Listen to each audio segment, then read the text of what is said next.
Добре, ти толкова години си се задържал, явно си минал през свои перипети, въпроси и така нататък. Ако трябва да определиш едно качество, което считаш за най-важно,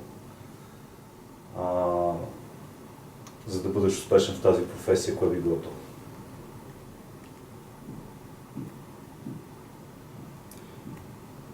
То е комбинация от много качества, разбира се, но понеже въпросът е такъв да се посочи само едно,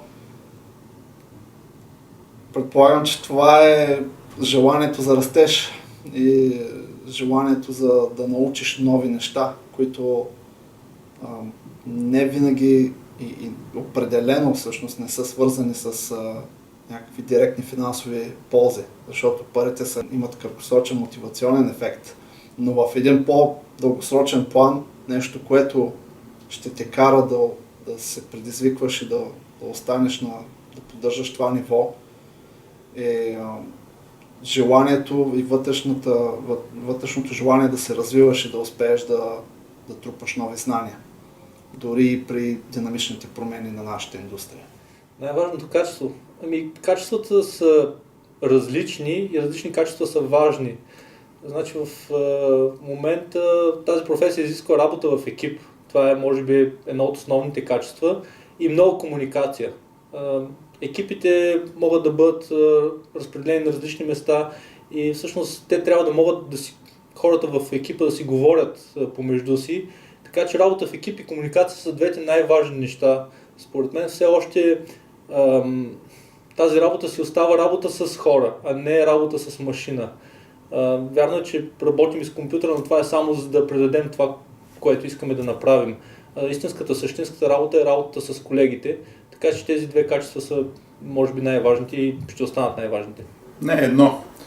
По-скоро става дума за няколко качества.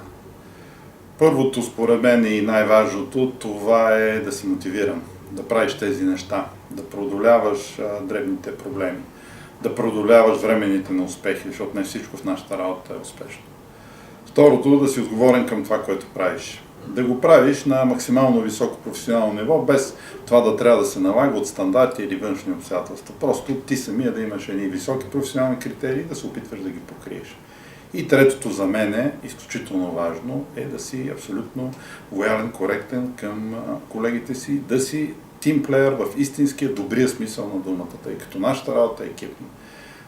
Преди години един мой приятел, който отиде да работи в Щатите, имаше една много точна за мен мисъл.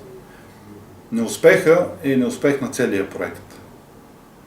Успеха всъщност идва тогава, когато се мобилизират хората, когато работят заедно, гледат в една посока и не просто правят нещата заедно, а те са самишленици и заедно всъщност успяват във всичко това.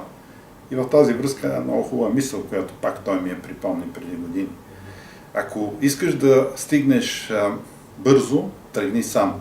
Ако искаш да стигнеш далеч, тръгни с приятели. В случая самишленици и колеги.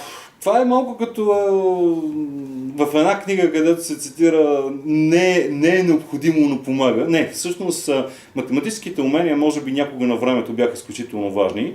В момента бих казал, че ако трябва да сложа топ качеството важно в момента, за да бъдеш един добър програмист, е всъщност да имаш възможността да вникваш в бизнес изискванията на нещата, които се изисква да направиш и да можеш да разбираш клиента, какво всъщност той иска. Защото много често, много голяма част от проектите всъщност се провалят заради това, че хората правят неща, които те смятат за нужни, а не всъщност това, което бизнесът смята за нужен.